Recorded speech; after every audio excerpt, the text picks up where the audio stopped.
Good evening, my people. It's a pleasure to be on the show again tonight. Inú mi dùn láti rí àwọn tèmi o. Èèyàn mi tipẹ́tipẹ́ Ìfẹ́, thanks for coming again tonight. You are the first on the show tonight, yeah. Ẹ̀gbọ́n, thanks for coming up tonight again. Ẹ ṣeun tẹ́ wá o. Ẹ ní nìkan ṣayé o. Please, as you are coming in, just share the link on your platform. Invite somebody to connect. Lórí nǹkan tá a tún fẹ́ sọ lálẹ́ yìí, ó tún máa make brain. How has your week been? Adẹ̀kú ọ̀rọ̀ èèyàn, bàbá ti lọ o. bàbá ti lọ ìnáwó ti délẹ̀ báyìí o. àpò ọ̀rọ̀ èèyàn o. gbogbo bẹ́tò bá ṣe ń lọ a máa fi tó wa létí o. gbogbo aṣọ tá a máa mú, gbogbo ìnáwó ti délẹ̀ báyìí o.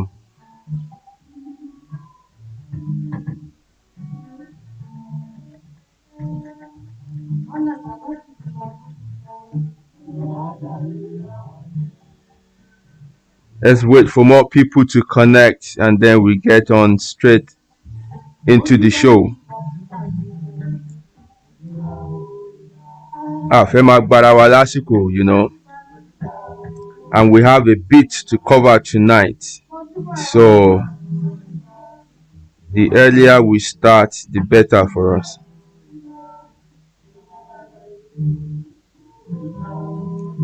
Ẹ ṣe ń wọlé yẹn ẹ máa wá bí kan tó comfortable kẹ́ra jókòó sí.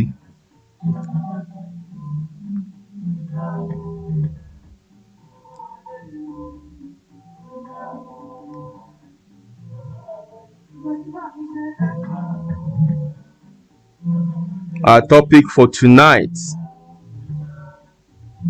is what I call choice sequences. Mo mọ̀ pé ẹ̀yin tẹ́ gbóyìnbó jù mí lọ ẹ ti máa lọ máa wà ẹ lè rí. Kò sí nǹkan tó ń jẹ́ bẹ́ẹ̀. Choice sequences. Bí mo ṣe rí ọ̀rọ̀ yẹn ẹ máa gbọ́ gbogbo ẹ̀ lálẹ́ yìí. That is our topic for tonight and it's going to be an interesting one. Ọmọ ìyá mi Ẹ̀bùn, òkúrin o. Ẹ ṣé o, àpò ọ̀rọ̀ èèyàn o, bàbá ti lọ o. Kọ́lọ̀ ń dẹlẹ̀ fún bàbá ni o. Bí bàbá bá dọ̀hùn kó má jọkùn kó má jẹ́kò ló o.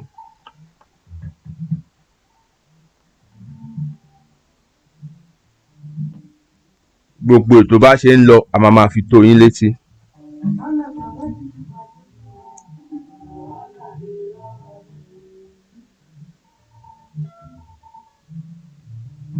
Àwọn usual people wà àti rí wọn báyìí o.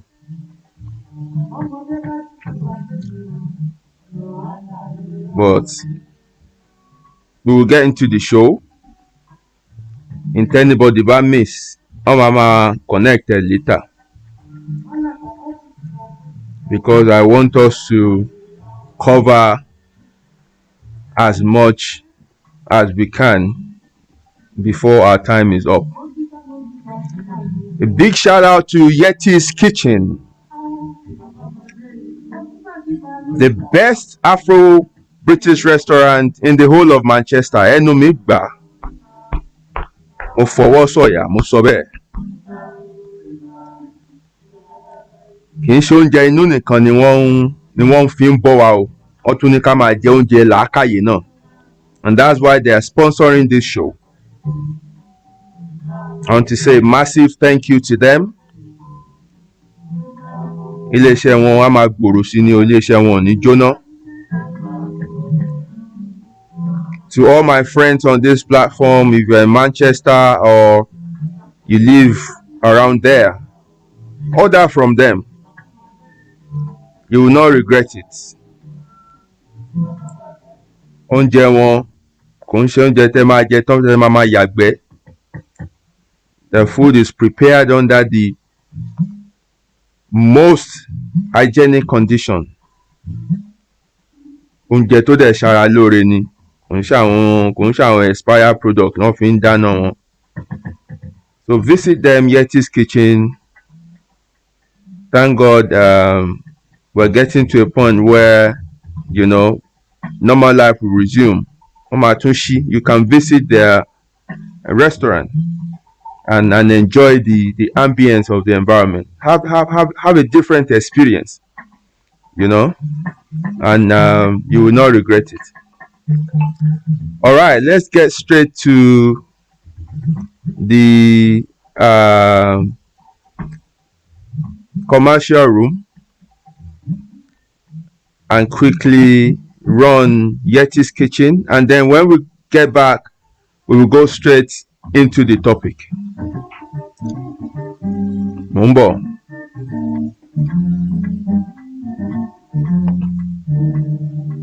Yettis Kitchen, ilé oúnjẹ àrà ọ̀tọ̀ kalẹ̀ sílùú Manchester.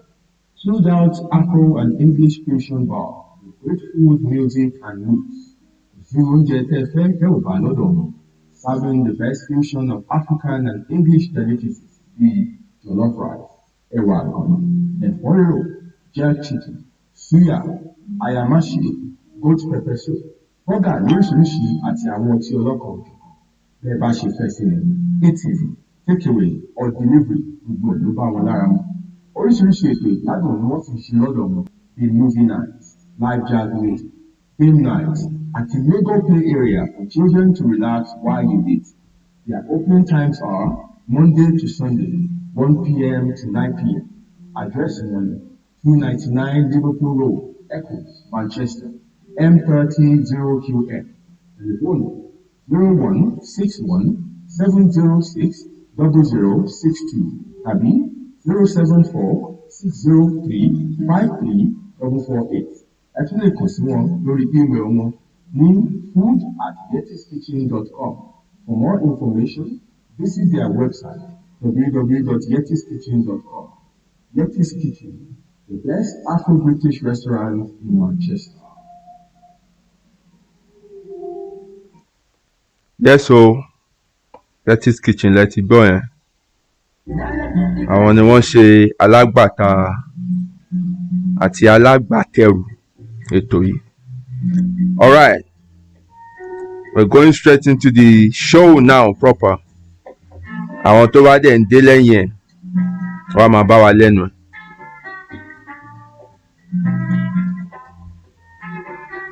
Right.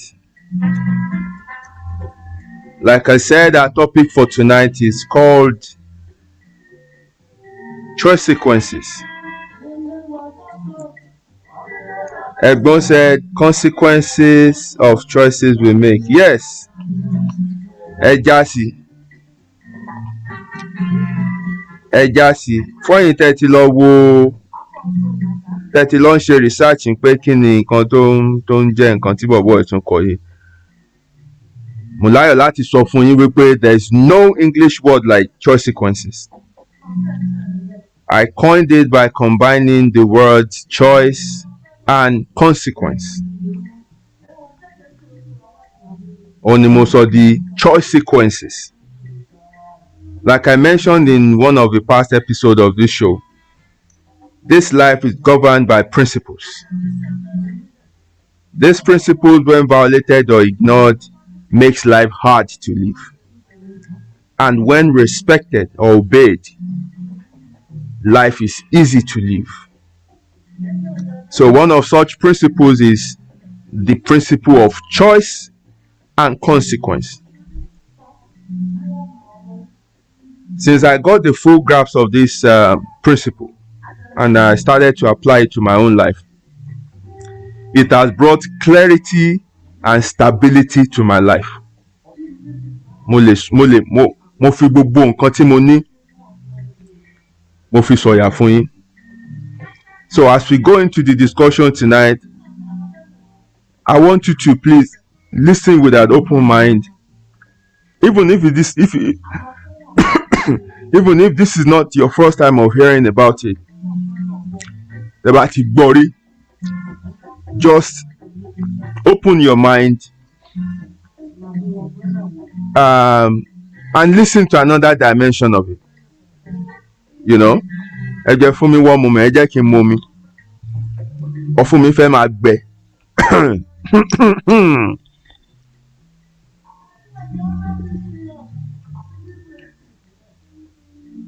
Omi ni o. Yes, we're back.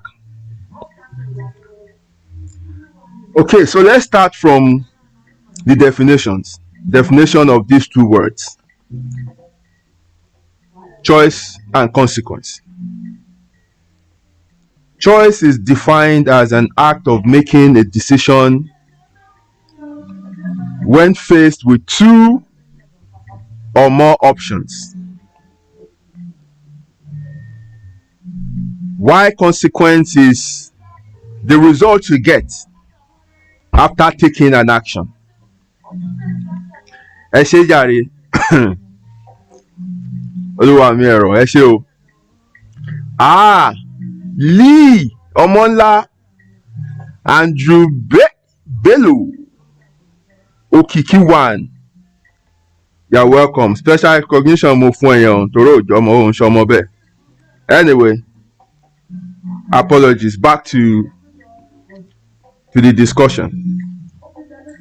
So I go through the definition again. Choice is defined as an act of making a decision when faced with two or more options. Why consequence is the result you get after taking an action. Now, these definitions, they sound or they seem very short.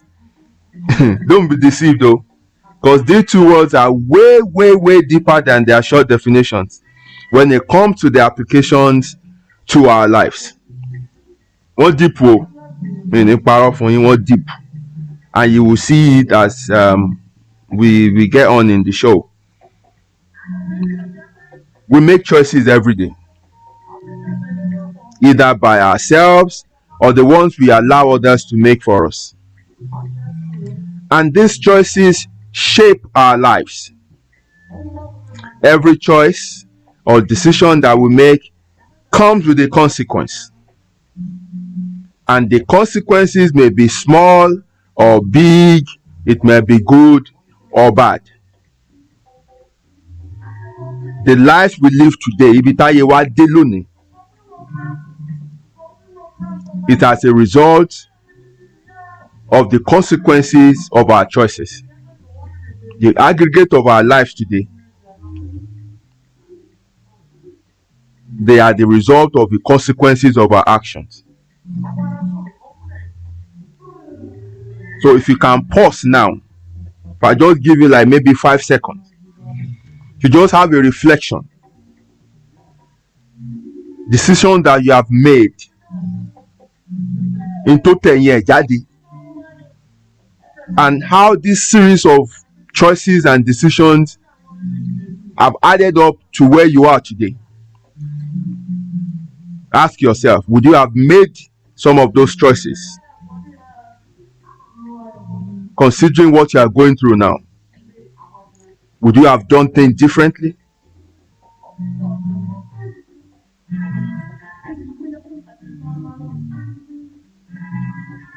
Are you thinking?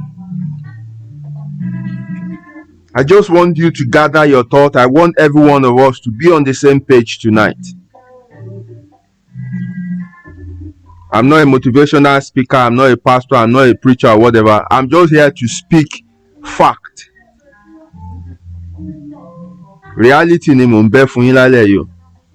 And if you understand this, trust me, ayé ẹ máa yàtọ̀. Yasin, ayé á yàtọ̀.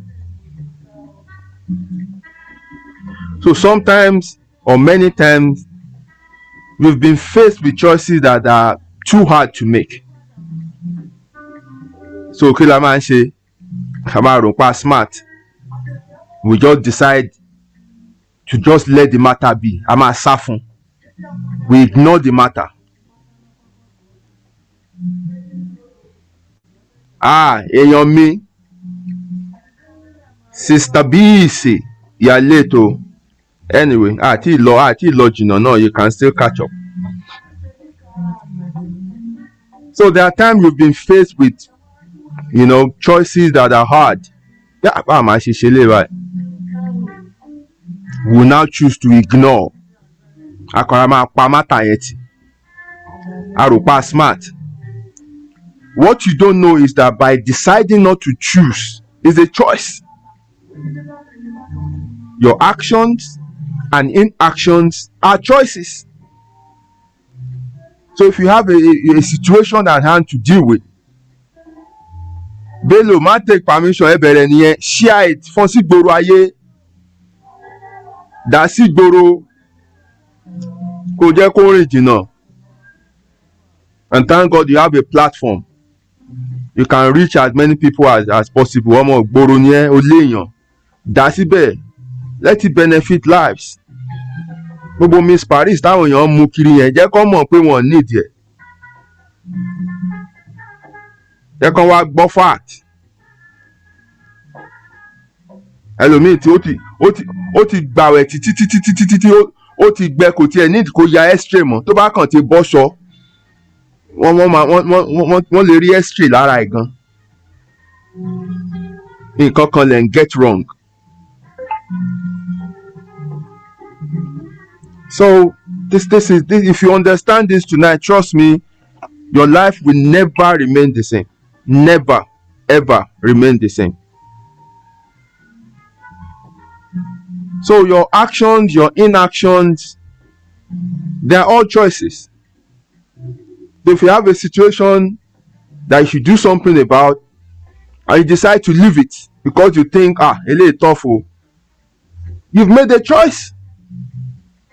And that choice comes with a consequence. Life is all about choices. The daily life that we live now is a sum of the consequences of the choices that we have made up till this point, be it good or bad. So look at it. The course you decide to study in school, ẹlòmíì waste time ara ẹni, ó waste owó, ó waste time because ó kàn tẹ̀lé èrò lọ ni, in tó lọ study yẹn kò wọ ẹlẹ́dàá ẹ̀ kò wúlò fún. So after 4 years or 5 years of studying law, ó wá padà sí the makeup. So 5 years in school, 1 year law school, 1 year service, ọdún méje, you can't regain that 7 years. Ó ṣẹ̀ṣẹ̀ wá padà sí the makeup. What about those financial decisions you made in the past tó kó ẹ sí wàhálà? Lónìí tó gbà tó fi ṣe báde, ó rí san padà. Ìtẹ́gbà tẹ́ fi ṣòkú ńkọ́, ẹ̀ ń jẹ gbèsè ṣènáwó, kò make sense. Tó make sense sẹ́yìn ni.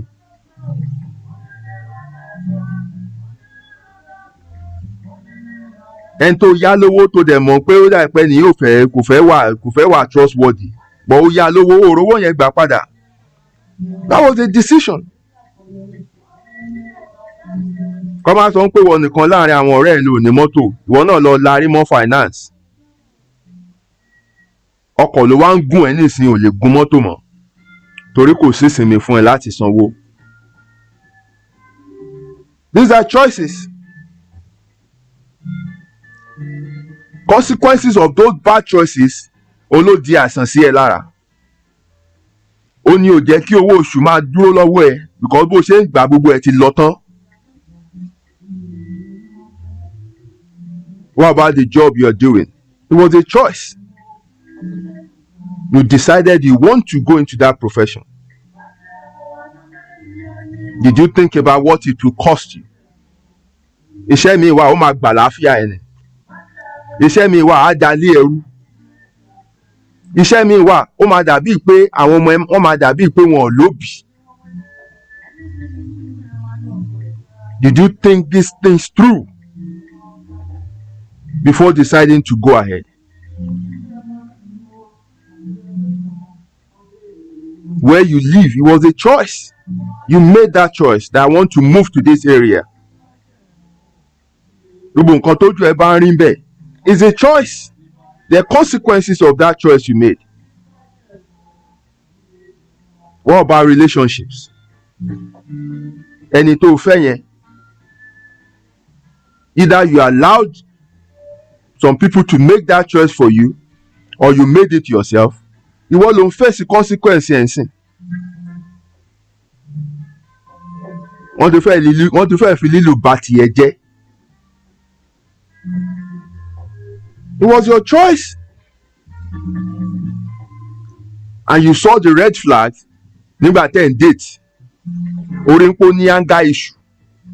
Ká tó sọ̀rọ̀ ó ti mú teacup ó ti fọ́ mọ́lẹ̀. Ká tó ṣe kíní kan ó ti tear pant. Yet you decide to go ahead with the marriage. Ó ti wá mature nísìn, kò fọ́tí kọ̀pù mọ́, kò ya pátá mọ́. Ìwọ ló sọ di punching bag nsìn. Wọ́n lù ẹ́ bí aṣọ òfì ni. It was your choice. Oh, you went into the relationship thinking you can change the person. No, you can't change people. You have to decide if this is what you want to do.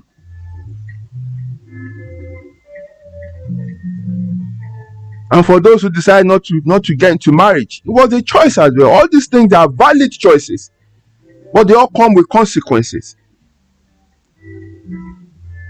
To have children, not to have children, to have one or two, or to have an amount tó jẹ́ pé wíṣù lẹ́ máa fi pè wọ́n láàárọ̀ tẹ́ bá ti jí ẹ blow wíṣù ni torí ẹ̀ tiẹ̀ wọ́n ti pọ̀ jù ẹ̀ràn tí orúkọ ọmọ mẹ́lò mi gan-an gbogbo wọn máa rọ́ wá.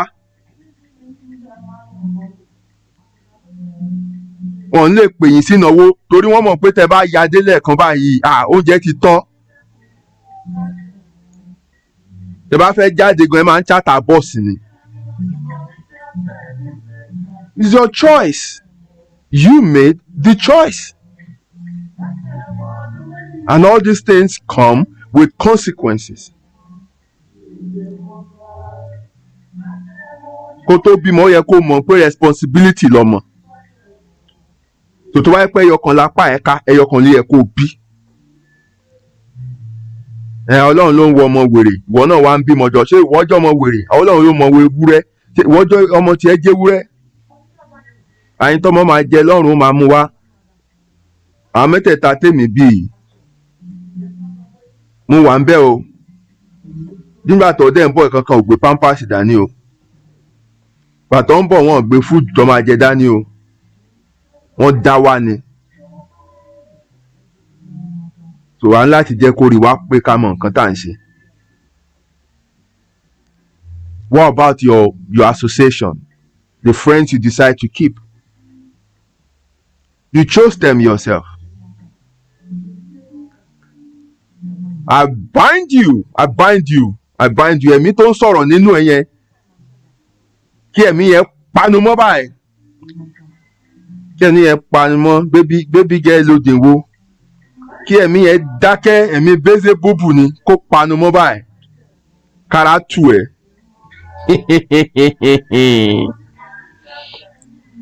The friends your association. What kind of friends do you decide to keep? How much do you tell them about yourself? Gbogbo àṣírí ayé ẹ tó ń sọ fún wọn. These are your choices. Gbogbo ẹ̀ ló dẹ̀ ní consequence.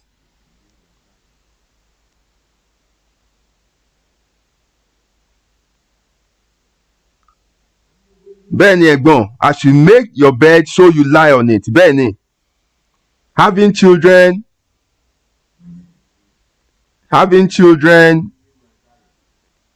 is a major decision not to be taken lightly. Exactly.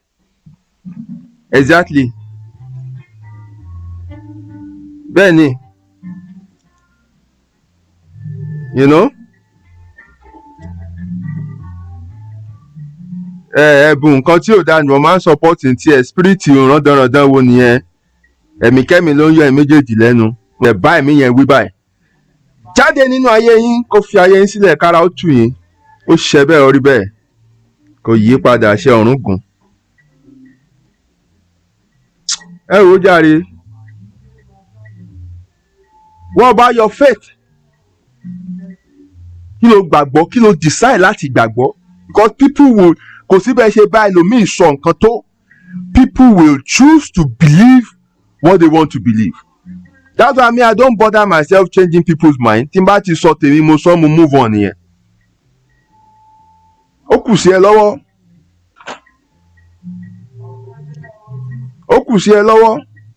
Wà bẹ̀rù ẹ̀ ń bẹ̀. Ó máa bá ẹrù ẹ̀ ń bẹ̀.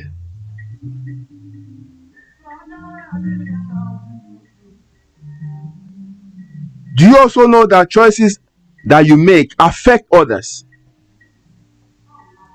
And likewise, other people's choices also can have impact on you.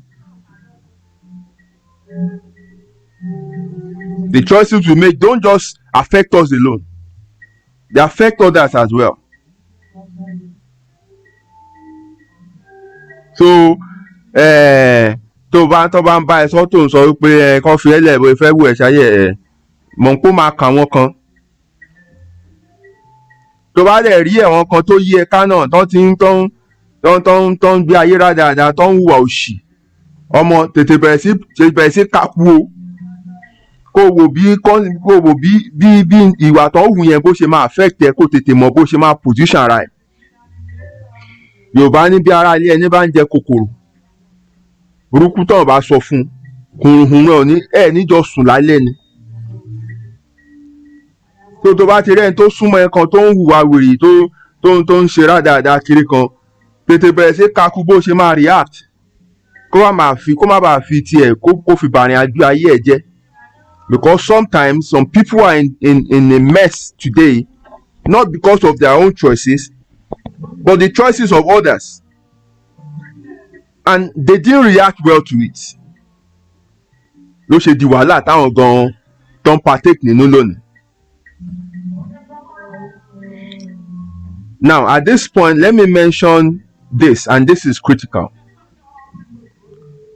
Our life is made up of two parts. We have aspects of our life that we can control or influence, and we have that part where we have no control over. So àyànmọ́ wà, ìpín wà, ètò wà. These things we can't control them. They have been set. However, they are influenced by the choices we make in those areas that we can control. The choices you make over those things that you can control can determine whether life forces will be in harmony with you or work against you. So in essence, what I'm saying is your destiny, no matter how it has been set, also needs your involvement and cooperation. Wọ́n ní fọ́lọ́hun ṣọ́ kì í fi okùn ọ̀gẹ̀dẹ̀ gun ọ̀pẹ. Tó bá lẹ́mìí ẹ̀ máa gùn, o ò gbọ́dọ̀ máa gbé ayé ní bèbè ikú. Ìwọ náà láti rìn ìrìn tó máa fi ensure wípé ẹ̀mí ẹ̀ gùn.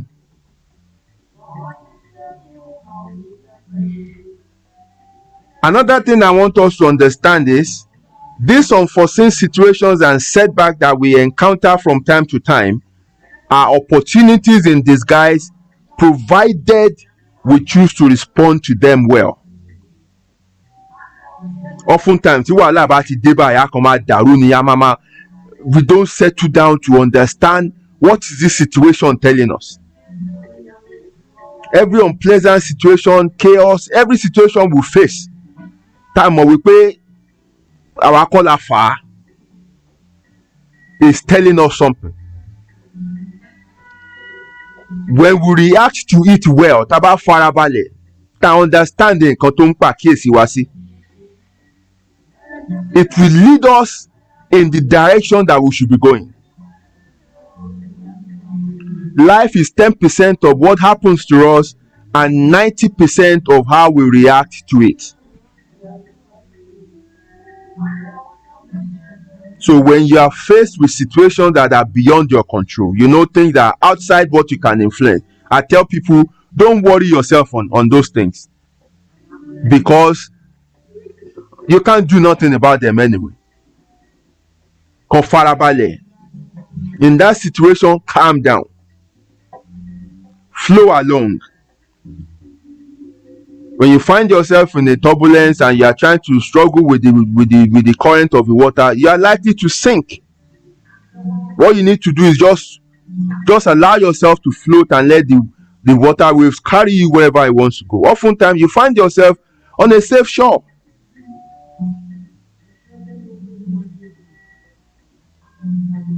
So that is the other aspect of, choices that we make daily. There are other things that we can control, but the ones we can control, we must ensure that we do the right things on them, because they have influence on those things we can't control. Àṣírí ayé kan mo bẹ́ fún yín yẹn. Now, what do you do when you make a bad choice or decision? Mo ń bọ̀. Let's quickly get to the commercial room and hear from Yettis Kitchen. When I come back, we will move into what you do after you've made a bad decision or you've made a bad choice. What do you do? Mo ń bọ̀.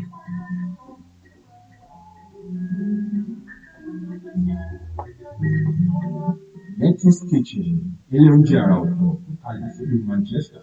Chilled out Afro and English fusion bar with great food, music, and meats. Ìsinmi oúnjẹ tẹ́ ẹ fẹ́ tẹ́ ò bá lọ́dọ̀. Serving the best fusion of African and English delicacies bíi jollof rice, ẹ̀wà àgànyìn, ẹ̀fọ́ rírò, jerk chicken, suya, ayamashi, goat pepper soup, bọ́gà lóríṣiríṣi àti àwọn ọtí ọlọ́kan òjọ̀kan. Bẹ́ẹ̀ bá ṣe fẹ́ sí ni, eating, takeaway or delivery gbogbo ẹ̀ ló bá wọn lára mu. Oríṣiríṣi ètò ìgbádùn ni wọ́n ti ṣe lọ́dọ̀ wọn bíi movie night, live jazz music, game night, àti Lego play area for children to relax while you eat. Their opening times are Monday to Sunday, 1 p.m. to 9 p.m. Address wọn 299 Liverpool Road, Eccles, Manchester, M300QM. Telephone 0161 706 0062 tàbí 074-603-53448. Ẹ tún lè kàn sí wọn lórí email wọn ní food@yettiskitchen.com. For more information, visit their website www.yettiskitchen.com. Yettis Kitchen, the best Afro-British restaurant in Manchester.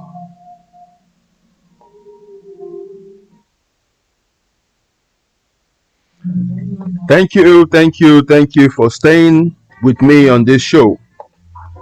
Beloli olódàbí Radio Lagos wàá gbà yìí bá a ṣe fẹ́ kórí náà nìyẹn. I take that as a compliment. Now, what do you do when you realize that you've made a bad choice or decision?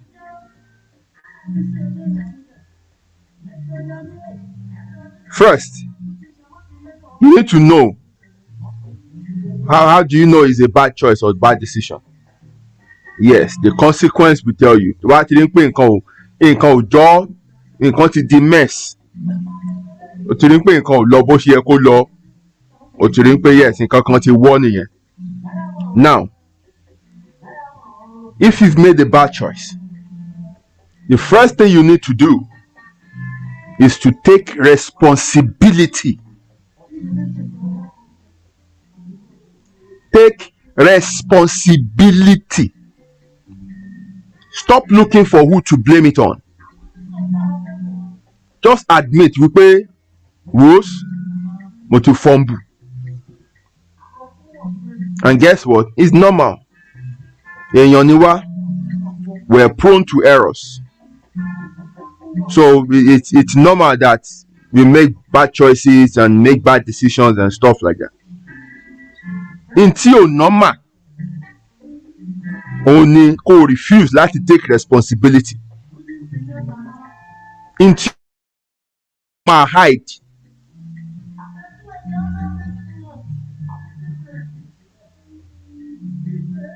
Making a bad life decision is just like getting on the wrong bus or driving to a particular destination and then you are on the wrong route. You can't get there by continuing on that journey. You need to stop You need to get down from that bus and find your way back to the bus garage and get on the right bus. You need to turn your car back to the next exit and drive back until you connect back to the right route. You don't just keep going. Going on the wrong route won't take you to your destination. So you need to stop. That is the next thing. After you've taken responsibility to fumble, the next thing you need to do is just for me. Ibi tí mò ń lọ kọ́ lẹ̀ ń gbé mi lọ. Má blame driver, má blame conductor, má blame road sign. Leave all those blaming alone. Take responsibility. Then next thing is get down and go and fix it up. Fixing it up is taking yourself back to where you missed it and getting your route right and getting yourself back on the right bus. That is the process. No other way. Unfortunately, what we find today is that people deceive themselves that something magical will happen and they will just find themselves on the right path just like that. No. Unless you táwọn prayer meeting kún, unless you táwọn church kún. What those people are praying for, what they are praying about, requires their own effort. Tọ́lọ́ ò bá fẹ́ fún wa ní làákàyè tí ò fẹ́ ká ṣe là tó fẹ́ jẹ́ kó máa ru gbogbo wa láì wá sóun lọ́rùn. Òwú ló máa kó sínú brain wa, cotton wool ló máa kó sínú agbárí wa. But ó fún wa ní làákàyè, ó fún wa lágbára. The greatest power God gave to man is the power of choice. Ó láti fi fún ọmọ ènìyàn. Yàn bó bá ti fẹ́.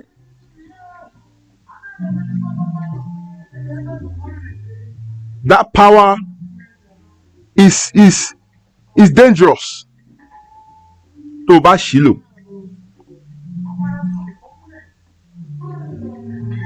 Ìta ń wá lọ sí ṣòkòtò wà lápò ṣòkòtò wa. Some people to blame. Tá bá ti wo gbónú ẹbí tàrí ẹbí kankan blame. Àwa máa mú àwọn ìyá kan tó ti kú, a máa sọ pé àwọn ilé bàbá kan ilé ìyá kan, a máa sọ pé wọ́n ta ẹ́ lọ́fà wọ́n ṣe kinní kan. Take time to do a self-reflection.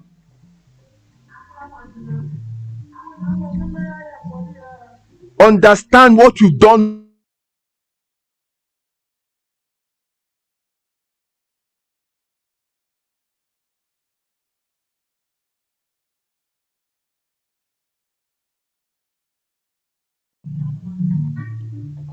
Let's say rí pé àwọn èèyàn kàn ń ṣe the same thing all over and all over and all over and all over and all over again. Because they are missing that step.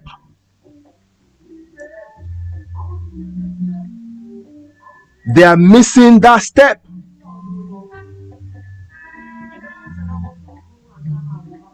They are trying to escape from that process.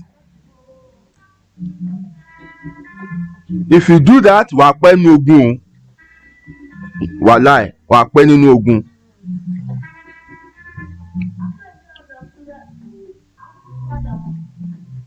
Ọfà wà, mi ò bá ẹ jiyàn. In tó bá gbàgbọ́ la ṣiṣẹ́ fún ẹ. It's as simple as that.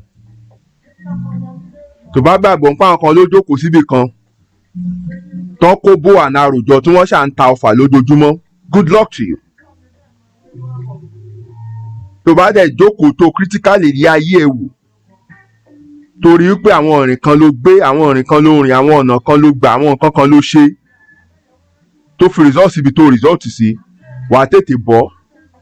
But tó bá believe pé àwọn kan ló kàn decide pé ojoojúmọ́ ọfà làwọn fẹ́ máa ta, good luck to you. What you believe in works for you. Àṣàsí ọ̀ràn bèbí. Wọ́n ń sàsí bèbí oníke, wọ́n ń sàsí tẹ́dí bíà, kò ní ràn. Ohun tó bá gbàgbọ́ la ṣiṣẹ́ fún ẹ.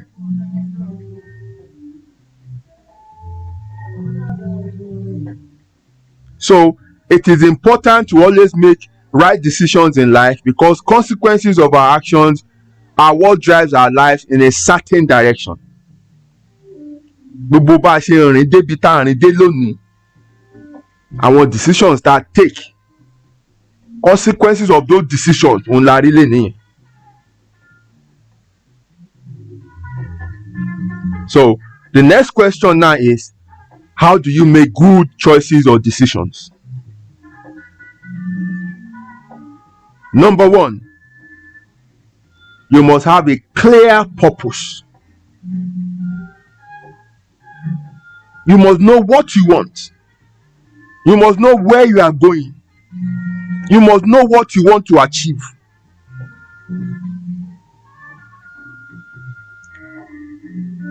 It is this clarity of purpose that you will structure all your choices around.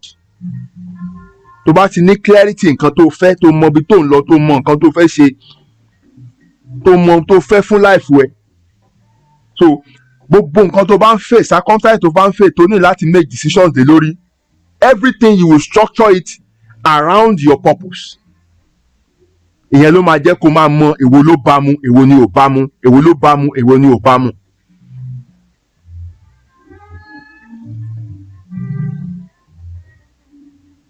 Whatever you choose to do must be in compliance with this purpose.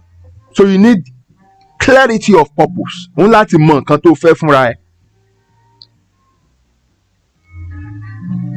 Tó bá dẹ̀ ti rí pé decision tó fẹ́ make yẹn ó fẹ́ yàtọ̀ sí bó ṣe fẹ́ kí purpose yẹn rí, bí purpose yẹn ṣe rí, o ti fẹ́ ní problem nìyẹn o. O ti fẹ́ ní problem nìyẹn. And this is the reason why our life decisions must differ. Gbogbo wa ò lè máa take decision kan náà, gbogbo wa ò lè máa sùn ká kọrí síbì kan náà. Because tí purpose wa bá ti yàtọ̀, then obviously our decision has to be different. Tọ́nà tá à ń gbà bá ti yàtọ̀, bá ṣe máa rìn ó máa yàtọ̀. Òun là ṣe gbọ́dọ̀ máa wo aago aláago sáré. Because you must know your own destination. You must know your own path. You must understand your own purpose. You must live with clarity.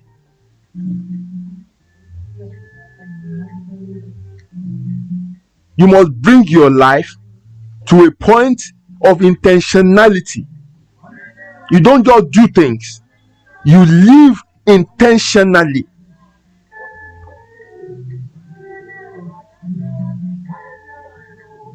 Gbogbo òwò kọ́ ni wàá bá wọn ṣe, gbogbo òde kọ́ ni wàá bá wọn lọ, gbogbo èèyàn kọ́ ni wàá bá ṣọ̀rẹ́, gbogbo iṣẹ́ kọ́ ni wàá ṣe. Because n tí wọ́n fẹ́ yí ẹ, ibi tó ń lọ yí ẹ. So you do everything based on your own life purpose and path. Bàbá àgbàlagbà èèyàn mi. Welcome, my brother. I hope you are not just joining. It's almost 50 minutes. I know you watch silently and you say hi when you feel like. Thank you for joining. Abani. So it's important that you have clarity. Ẹni tí ò tí mọ ibi táyé ẹ lọ tó sọ pé marriage ló kàn ń kù. Ẹni tó fẹ́ ṣó tiẹ̀ mọ̀ báyọ̀ ẹjọ́ máa kọrí síbì kan náà. Because ìwọ gan ò mọ nǹkan tó fẹ́. Tó bá fẹ́ tán, wàá sọ pé kìnnì kan ló fẹ́ ṣe, wàá sọ fún ẹ pé nǹkan báyìí ló ń fẹ́ ṣe, ìgbájú ìgbámú bẹ̀rẹ̀. Because you don't even understand yourself. You must know yourself. You must understand yourself before you ask somebody else to journey along with you. Tó bá mọ ibi tó ń lọ, wàá lè communicate sẹ́ni ẹ pé wá ìrìn àjò tèmi fẹ́ rìn rèé o, mo ṣe fẹ́ gbà rèé o. Ṣó pé ẹ kájọ lọ? Ṣó pé ẹ kájọ rìn? Nǹkan tí mo ní rèé o, mo ṣe fẹ́ gbà rèé o. Wọ́n gbà tí ọgọ́ mọ nǹkan tó fẹ́. Obviously, then you will have a wrong journey mate. Gbogbo yẹn ẹ̀dẹ̀ níjọ débì kan náà, ẹjọ́ máa perish. So you must live with clear intention. and then you can measure every decision and choices you want to make against this clarity of purpose that you have. And 9 out of 10 times when you do that, wàá rí wípé decision ẹ máa right. Then another thing I do is what I call the pain and pleasure scale. My sister Sarah Yusuf, ẹ káàbọ̀ sórí ètò. Wọ́n ní what is the topic? Okay, let me bring that up again. Our topic for tonight is what I call choice sequences. Ìyẹn la dẹ̀ ti ń break down láti bí 50 minutes ago. So to be honest, you would have to watch this show again. But ẹ lè máa bá wa níṣó. So the second point I was gonna make is pain and pleasure scale. I call it the pain and pleasure scale. Pain and pleasure. These two forces shapes our destiny. Whatever you link these forces will determine how you live your life.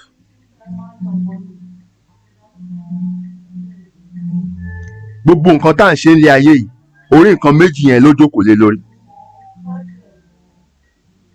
To derive pleasure or to avoid pain. Gbogbo nǹkan tá à ń ṣe is based on those two forces, pain and pleasure. So it's a scale.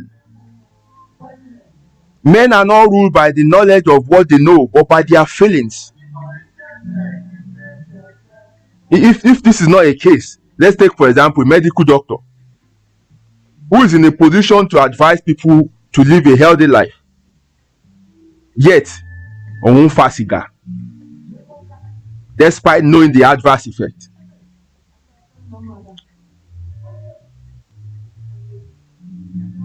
The logic there is simply because he has attributed pleasure to smoking, and nothing anybody can say will change his mind. So tó bá fẹ́ change the situation yẹn, he need to just attribute pain to that same habit, and gradually ó máa withdraw from it. So I throw the questions to you. Gbogbo nǹkan tẹ́yin náà ń ṣe, everything you do, why do you do what you do? Ask yourself that question. Orí nǹkan méjì ló jókòó lé lórí. To avoid pain or to derive pleasure. You are either getting pleasure from what you are doing, or you are not doing something because you want to avoid the pain it will give you. Many of us don't. Gbogbo ata ń ṣiṣẹ́ ṣe rò pa like iṣẹ́ ni. Táti rẹ ẹlòmíì tẹnutẹnu á sì tún dìde á lọ. We work because we want to avoid the pain of poverty. And likewise, àwọn tó jẹ́ drug addict, it's because of the pleasure they derive from that high. That's why they keep going back to it. So sometimes, when you want to change a situation, or you want to go or be attracted to a situation, you have to tweak these two forces to suit whatever you want to do.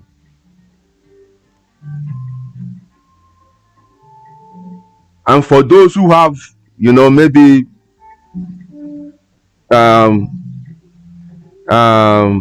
challenging children and stuff, and you want them to stop certain habits, it is also someone. Now you need to use these two forces to make them understand it. Ẹ máa gbìn sí wọn lórí ni.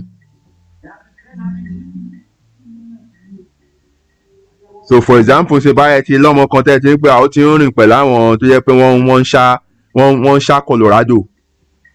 Ẹ dẹ̀ ń pé àwọn ọmọ yìí ń lọ rèé.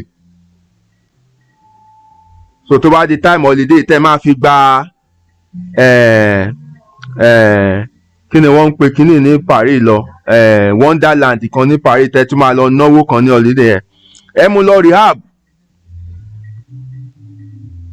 take a trip to rehab with him or with her. Ẹ jẹ́ kó rí àwọn tí wọ́n ń tọ́jú lọ́wọ́ tí wọ́n ń fìdí rìn báyìí tó ń fìdí gbolẹ̀ tí wọ́n ń gbá orí ara wọn mọ́gìrì Disney Wonderland ìyá mi ẹ ṣe kò ní bàjẹ́ fún yín ojú òní tì í ètò ẹ máa tún fi lọ náwó Disney Wonderland tẹ́ ẹ rò pé báyà tẹ́ bá tọ́jú ẹ̀ ló máa fi change ẹ mú lọ rehab. Ẹ jẹ́ kó ráwọn tó ń fìdí gbolẹ̀ tó ti mu Colorado tọ́jà ti bọ́ọ̀sì sí wọn lára àwọn tó ń gbá ògiri lẹ́sẹ̀ẹ́ take a turn round ẹ jẹ́ kó rí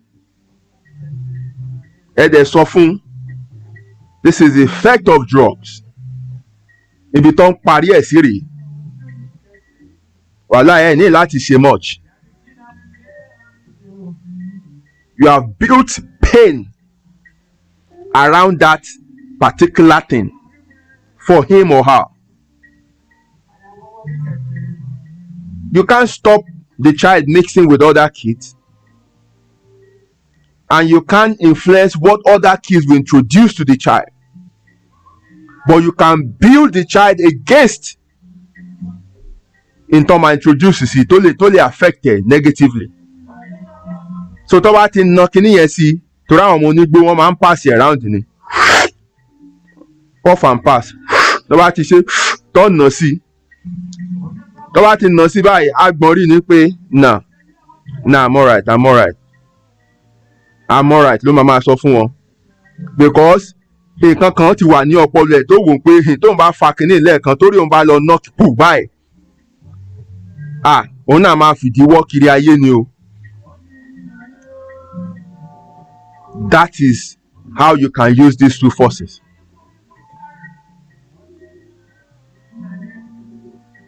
So if you want to change certain areas of your life, you need to change your thought process. Adjust what you link these two forces with and then see a change. So the situation bá ti present ara ẹ̀ tó ní láti take decision. Wey bring out a scale, that pain and pleasure scale. Measure the pain the decision you're about to take will give you. Measure the pleasure that decision you're about to take will give you. When the pain outweighs the gain or the pleasure, ọmọ ìyá mi ẹ ti rí pé kíní yẹn wọ́ ọ̀tẹ̀ ẹ gbé lẹ̀. Tẹ́ bá dẹ̀ rí pé pleasure ẹ̀ ó outweigh pain tẹ́ rí pé ayọ̀ ló máa já sí gbẹ̀yìn, go ahead ẹ farada pain yẹn and then you have your joy at the end. So when you know how to use these two forces, when you know how to use this scale, ẹ máa ní àròjinlẹ̀ gan. You would think things through. Nobody will bring situations to you and ask you to take decisions on the spot. Fún mi listen. Wà ní kó calm down. I'll get back to you. Ẹ jẹ́ n ronú sí. Cultivate that habit of thinking things through. Ask for time. Torí wọ́n bí ẹ̀yàn omi pé ojú ẹsẹ̀ òun láti down.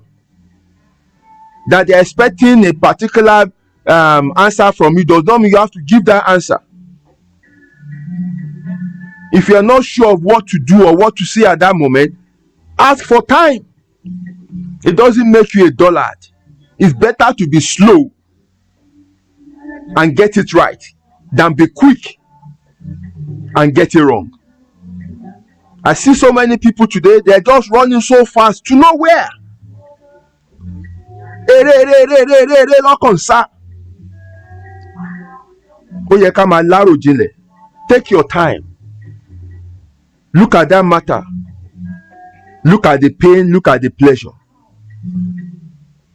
Wọ́n gbé business proposal kan wá fún ẹ.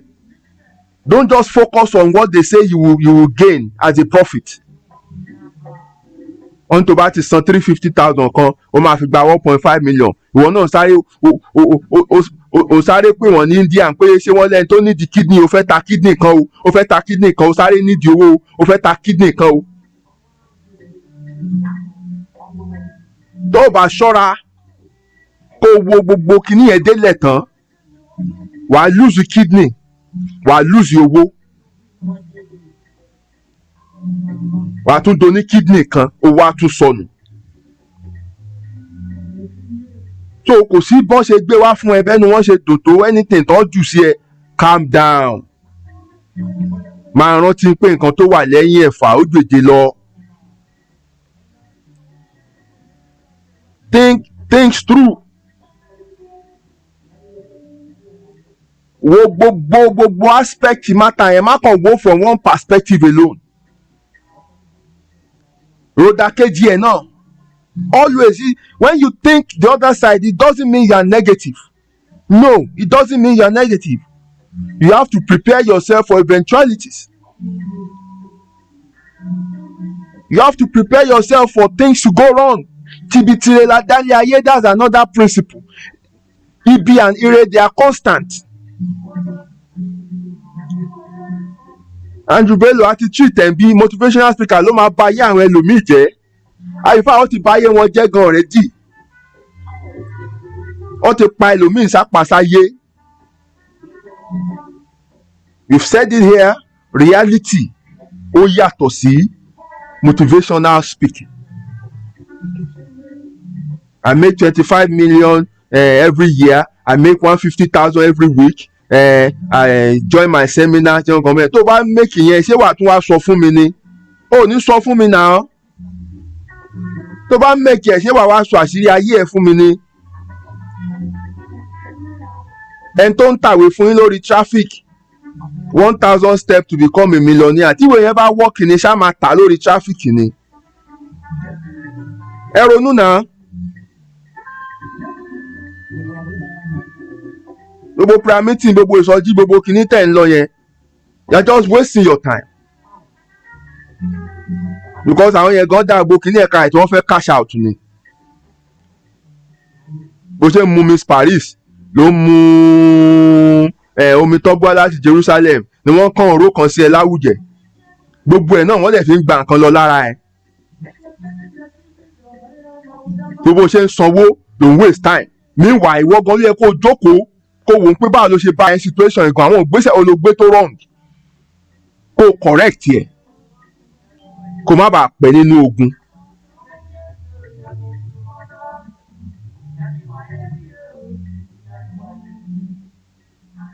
You have the power to change things within you. What you need is just to wake up that power. Kó ṣí ọpọlọ ẹ, Ọlọ́run ti fún ẹ lọ́pọlọ, ó ti fún ẹ làákàyè. Don't be afraid to allow your mind to do what it was created for. Adala àkáyè fún ẹ láti lò ní. Má bẹ̀rù àti lò. Don't be afraid to think.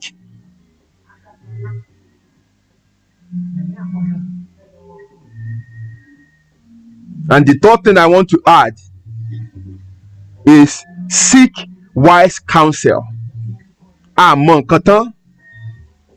Tá a bá ń wo nǹkan gbà mí one dimensional nìkan la fi ń wò.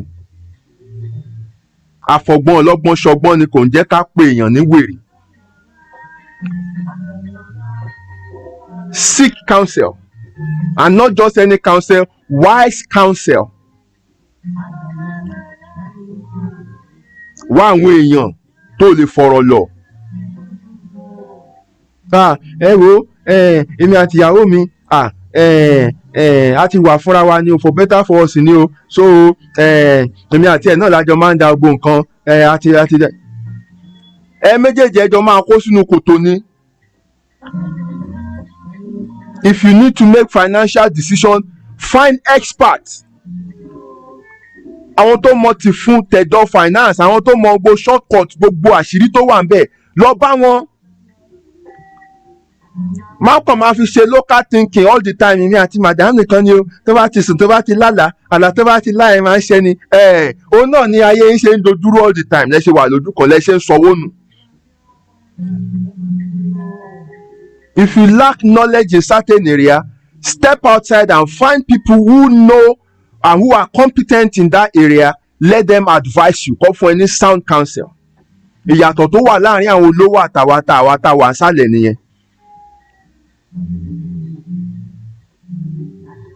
When all these people that make laws and policies for the government, they are freelance. Tó bá ti ṣiṣẹ́ wọn tán, àwọn olówó yẹn, àwọn dey camp and co, àwọn náà dẹ̀ tó pe people as financial advisers, people call adviser wọn, and they will give them all the loopholes in the same policy. Àwọn màmá rẹ̀ máa ń pọ̀ wọ́n lu jìbìtì, wọ́n lu jìbìtì. Tó bá lẹ̀ ní jìbìtì, leave the system to deal with them. But often times a máa rí wípé loopholes ni wọ́n explore. But wọ́n ṣàjókòó síbẹ̀, wọ́n máa ní Jésù mi ò gbà láàyè, Jésù mi ò gbà láàyè, Jésù mi ò sọ pé kinní kan, Jésù mi ò ṣe pé kinní kan. Ayé ẹ̀dẹ̀ wà lójú kan bẹ̀. Mọ́mì sọ pé bàbá sọ pé o ní immigration problem, o lọ ń bá pastor. Tẹ́ kó gba ọ̀dọ̀ immigration lawyer lọ. For them to give you advice, for them to give you the options you have within the law and outside the law. Pastor tó lọ ń bá ṣé o mọ̀ pé ìwé tiẹ̀ gan wà lọ́dọ̀ lọ́ọ̀yà kò kàn tí ìrówó submit ni. So tó bá ti ju lámbà fún ẹ tó gba owó yẹn lọ́wọ́ ẹ̀, owó yẹn ló máa fi pe barrister pé mo ti ní deposit tó ṣe máa bá ń gbéwèé mi wọlé. You need to take concrete steps.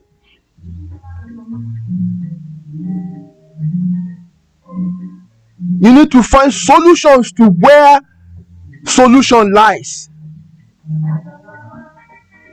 Fọ̀rọ̀ lọ àwọn tó nímọ̀, kì í ṣe àwọn tó rí wọn ò pé, torí wọn ò bá pé, má tún lọ fọ̀rọ̀ lọ ẹni tí ó rí ẹ̀ ò pé. Wẹ́n tó rí ẹ̀ pé kó fọ̀rọ̀ lọ. Tó bá dẹ̀ gbà ẹ́ mọ̀ràn gidi, ọmọ ìyá mi mú lo, má ṣàgídí, má yẹn ká gidi bá tiẹ̀ jẹ́. Pé ẹ̀ ṣọmọ kékeré ló máa advice mi. Ó lè jẹ́ ọmọdé o, kó ní làákàyè o. Ó lè jẹ́ ọmọdé kó ní làákàyè. Má yẹn ká gidi bá tiẹ̀ jẹ́ o. Now, when we make decisions and choices, what are some of the things that tends to blow our minds or create confusion for us? I'll get back to that in the moment. In the meantime, ẹ jẹ́ ká sáré dé yàrá ìpolówó. Kí Yettis kitchen kí wọ́n gbóhùn sókè. Mò ń bọ̀.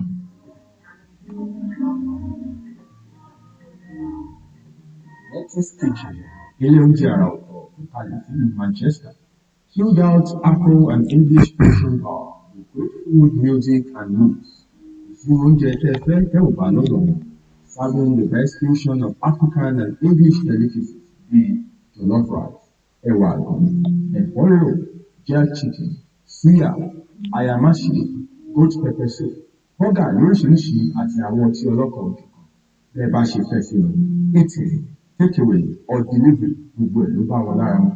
Oríṣiríṣi ètò ìgbádùn ni wọ́n ti ṣe lọ́dọ̀ wọn bíi movie night, live jazz music, game night, àti Lego play area for children to relax while you eat.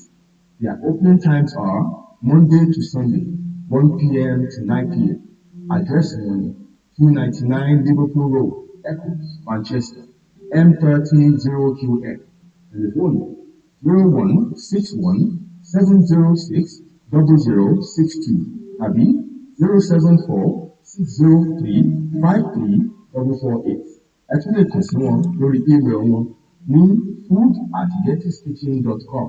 For more information, visit their website www.yettiskitchen.com. Yettis Kitchen, the best Afro-British restaurant in Manchester.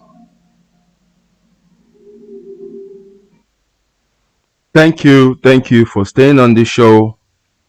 We're almost coming to the end.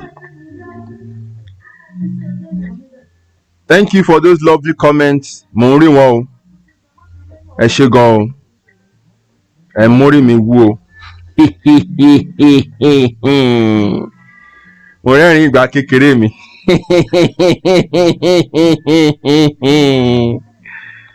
All right. Let's move on. When making decisions and choices, What are some of the things that tends to blow our minds or create confusion? Because oftentimes ìgbà míì kì í ṣe pé báyà mọ nǹkan tá a fẹ́ ṣùgbọ́n a kàn máa dàrú ni. Kí làwọn nǹkan tó ń ṣẹlẹ̀? Number one is still lack of clarity of purpose. If you don't have an intended destination, everywhere you get to will look like where you are going. Gbogbo ibi tó bá dé ó máa jọ ibi tó ń lọ ni. Tó bá ń tẹ̀lé àwọn tó jẹ́ pé wọ́n ti dé destination wọn, ojú kan lẹ́jọ́ máa wà. If you are on a journey, you should journey with people who are on a journey. Tó ń rìn. Tó bá dẹ̀ mọ ibi tó ń lọ, máàpù ẹ ló máa gbájúmọ́. Tó bá ti mọ ibi tó ń lọ, gbogbo tó bá ti dé wọn máa dàbí pé ibi tó ń lọ ni. So you are not sure, and when you are not sure, you make guesses. When you make guesses, 9 out of 10 times you will be wrong, because gamble ni. Gamble ni. But when you have clarity of purpose, when you know your intended destination, you are focused, laser focused, no distraction whatsoever. Wọ́n lè máa fi nǹkan lọ ẹ̀, nǹkan lè máa lọ right, left and center. Ó ní kíá. Àwọn èèyàn lè máa jí ní ìdájí kó máa lọ sí ọ̀nà bí. Ó lè jago mẹ́rin ni wọ́n máa jí. Tó bá dẹ̀ jí o mọ ibi tó ń face. Tó bá ń gba fọ́ọ̀mù MBA, ìwọ náà ní lọ gba fọ́ọ̀mù MBA torí o mọ̀ pé kò sí nǹkan tó fẹ́ fi ṣe.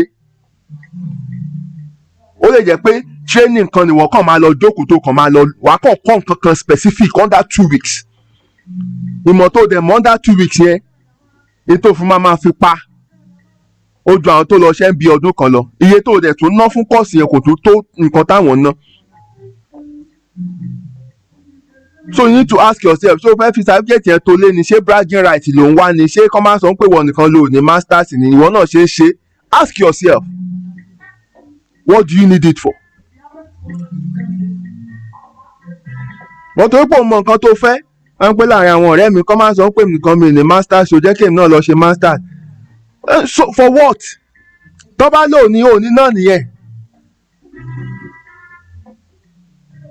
Táyé ò bá gba masters kò gbà nìyẹn. Tí ìrìn àjò ò bá gba masters kò gbà. Jẹ́ kí ìrìn àjò ẹ gba ibi tó gbà. Kó ṣáà ti débi tó ń lọ ni. Tó bá ráwọn èèyàn tó ń sá up and down, ìwọ náà join wọn. Even though o mọ nǹkan tó ń lé wọn, o mọ nǹkan tó ń sá fún, o mọ ibi tó ń sá lọ, ìwọ náà kàn eré ìwọ náà kàn tẹ̀lé wọn ni. Because o mọ nǹkan tó fẹ́. So you be confused. You need clarity of purpose. You need a clear goal. You need to know where you want to go, what you want for your life, and that is what will shape all your decisions.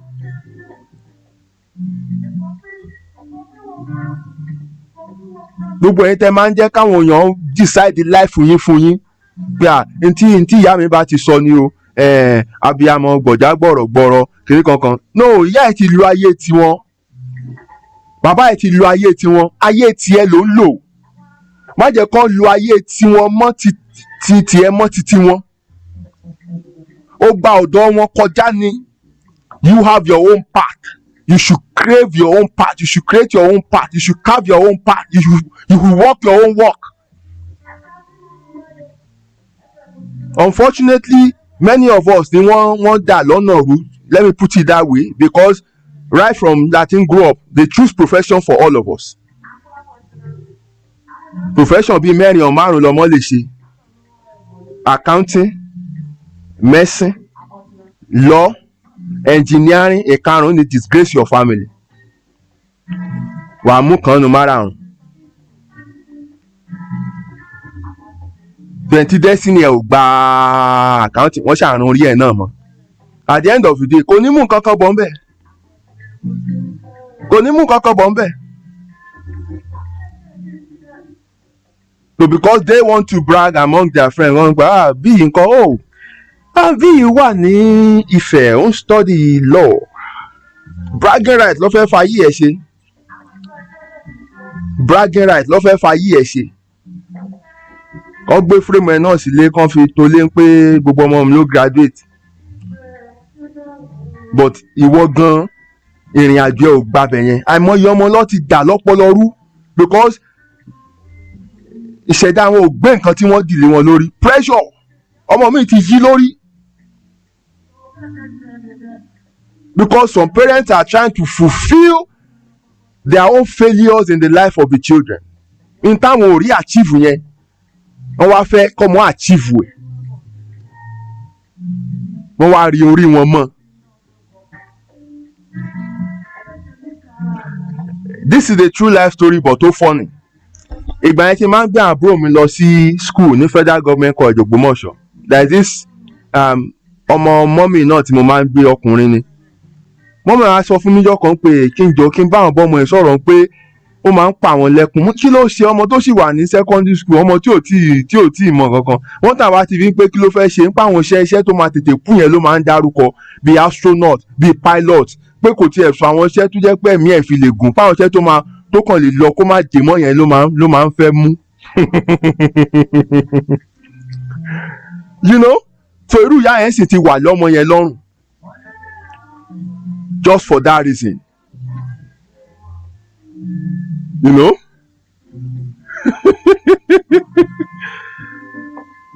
So this thing is funny but it's true. Ọ̀pọ̀lọpọ̀ ayé ló ti dàrú from this decision. So àwa tá a lọ́mọ, let's take a clue from this. Let's allow our kids to choose their own path. Let's just be there to guide them. Ẹ má yin ayé fún wọn tán máa gbé. Wọ́n nípìn, wọ́n lógo, wọ́n láyànmọ́, wọ́n ní kádàrá. Just be there to guide them. Let them follow their path. Let them be what they are destined to be. Ẹ má dà wọ́n lọ́nà rú. Don't try to realize your own failed dream in their own lives. Ẹ̀yin ti fail ẹ ti fail nìyẹn gbàgbé ẹ move on ó ti bọ́. Let them live intentional lives. Train them from now to understand this principle of choice and consequences. Gbogbo àwọn ọ̀rọ̀ ọ̀rọ̀ ọmọ lóyìnbó ni wọ́n for those of us here àwọn bá wọn wí ẹ fi wọ́n lẹ̀ ṣùgbọ́n ọmọdé ni kids will be kids. Let them understand from now that principle of choice and consequences.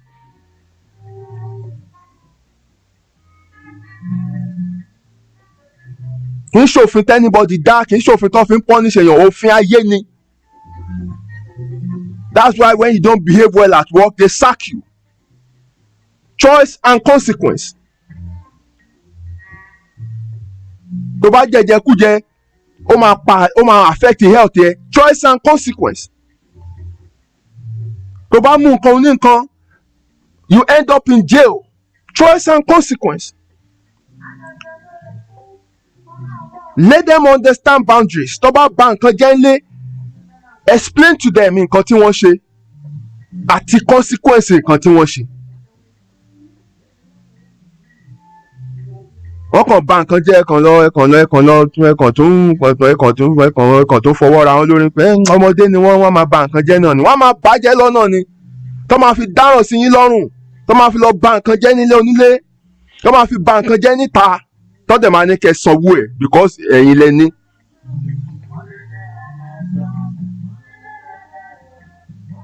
Let them understand this principle of choice and consequences. Let them understand that everything they do, they're making decisions. Ọmọ tó bá lóun ò kàwé, decision kan náà ló make yẹn. Consequence wà fẹ́ tí ò bá kàwé.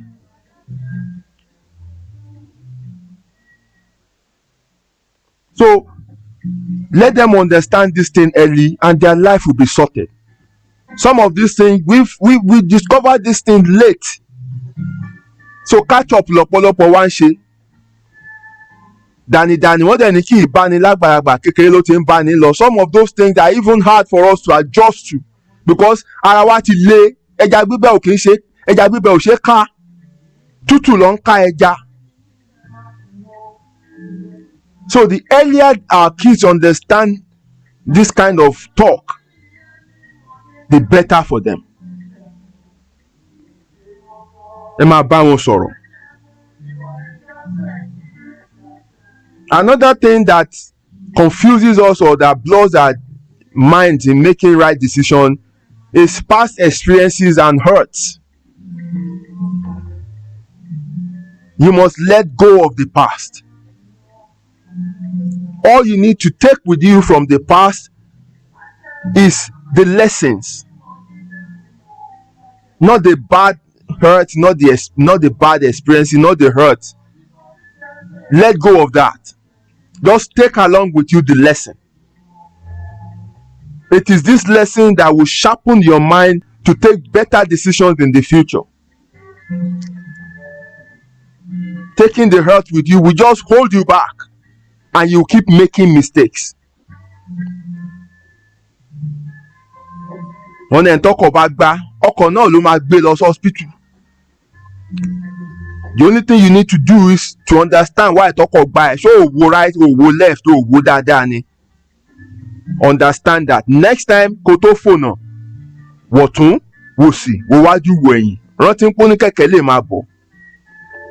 Má kọjá níbi tí blind spot wà. All these things you will learn if you admit the mistake in the first place.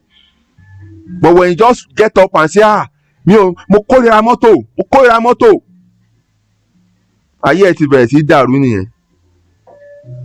Ẹja fún yín lift, mo rí ti mọ́tò gan ẹ fi mí lẹ̀ o, ọkọ̀ ti gbá mi rí o, wàá máa rìn kiri. Wàá máa rìn kiri bí ẹ tó ń nà lóògùn. What you need to take from your bad experiences are lessons, not the hurt. You're coming out from a bad relationship. Don't term every man as scum, men as scum. No, ẹni tó bá pàdé ẹni scum. All you need to take away from that scum of a person are the lessons and things to watch out for. Don't just meet the new person and start treating the new person straight away like a scum. Kò tí ì show ààrẹ as scum. Treat every new experience as new and take conscious decisions. Don't guess your life o. Ọ̀pọ̀lọpọ̀ ń gbé ayé ìbí pé rìázà ni. Wọ́n rò pé báyà ayé kan ṣì wà pé àwọn máa wá padà wá láti wá live better life. No, o ti ń live, you are living. You are living. Tó bá dẹ̀ ti ṣí ẹ lọ́wọ́ iṣẹ́, ó tán nìyẹn o. Orí queue ni gbogbo wa wà. And you have to accept this reality. There are 3 constants in life. Ire, ebi, àti ikú. Mẹ́tẹ̀ẹ̀ta yẹn they are constant. You don't have to fear them. Wọ́n máa fi prophecy fi dẹ́rù báyìí. Those 3 things are constant. Life constant ni wọ́n. When you understand these things, you will be able to take conscious decisions while considering all these elements and factors. Ladies and gentlemen, I've come to the end of my discussion tonight. Choice sequences. If you have questions, you have additions, you have things you don't agree with, please drop them in the comment section. We have 5 minutes before we bring the show to a close. But in 1 hour, 30 minutes, Nikamalu. My sister is saying something wonderful here. No boundaries. Lessons from experiences. Take responsibility for action. Admit your mistake. Thank you very much for that summation. That is the summary of Intiaso Latiaro. When you can put all these things into practice, ogun kọ́ kì í sọ̀rọ̀ ogun lélẹ́yìí. Ayé ẹ máa nítumọ̀, ayé ẹ máa gbéra, ayé ẹ máa rìn gan. Thank you very much for listening to me tonight. Thank you for your contributions. Thank you for your kind words. I appreciate you for coming all the time. Ojú òní tì yín o.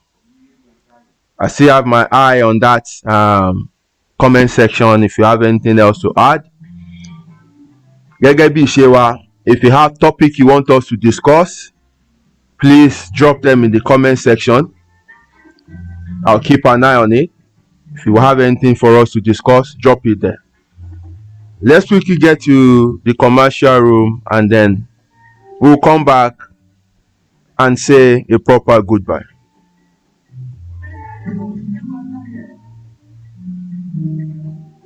Yettis Kitchen, ilé oúnjẹ àrà ọ̀tọ̀, àlàáfíà Manchester.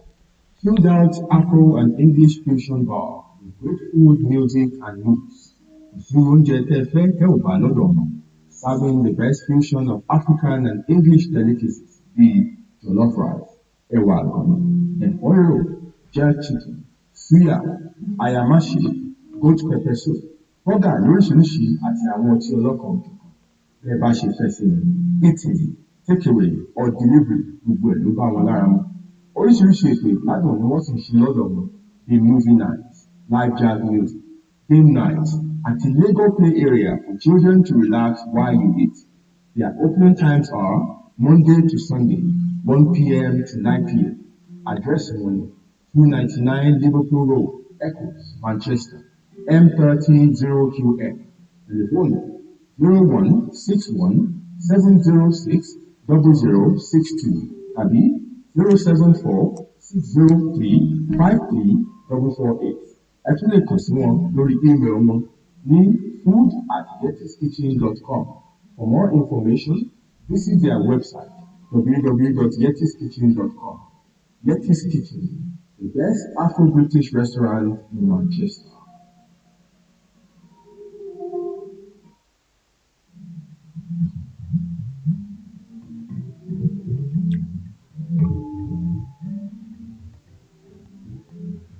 All right, possible topic: secret of long-lasting marriage. Okay, noted.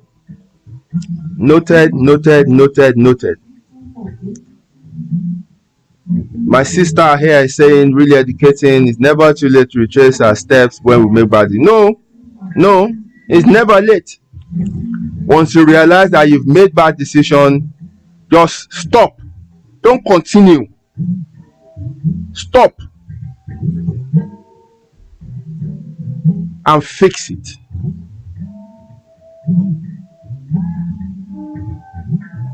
Only principle of choice and consequence láyé ìjókòó.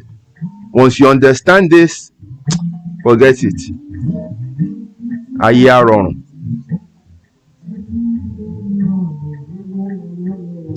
Ẹ jẹ́ ká fi èṣù lẹ́ẹ̀nbi tó wà. Ẹ jẹ́ ká fi àwọn household enemy lẹ́ẹ̀nbi tó wà. Ẹ jẹ́ ká gan ká mójútó ọ̀rọ̀ ayé wa. Ọlọ́run á ràn wá lọ́wọ́. Mo dúpẹ́ lọ́wọ́ gbogbo ẹ̀yin tẹ́ wá lálẹ́ yìí o. Kò ní kú ẹ̀yin nìkan láyé o, ẹ̀ ní dá nìkan ṣayé o.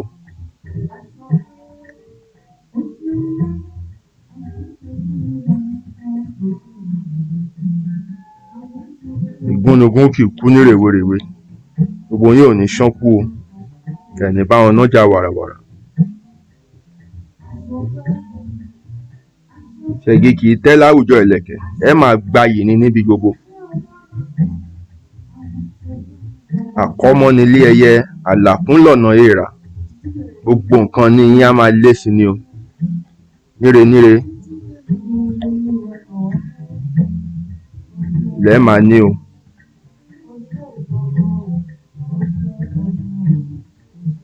Ipa ọ̀gẹ̀dẹ̀ kì í run lẹ́sẹ̀ odò. Iṣẹ́ yín ò ní parun. Jíjẹ mímu kì í wọ́n oyún inú, àti jẹ àti mu ò ní nira fún yín o. A kì í foyin sẹ́nu ká rojú, ayé yín ò ní kan. Àbòtán lèdùmàrè bòdì ìgbín, àṣírí kankan nu yín ò ní tú.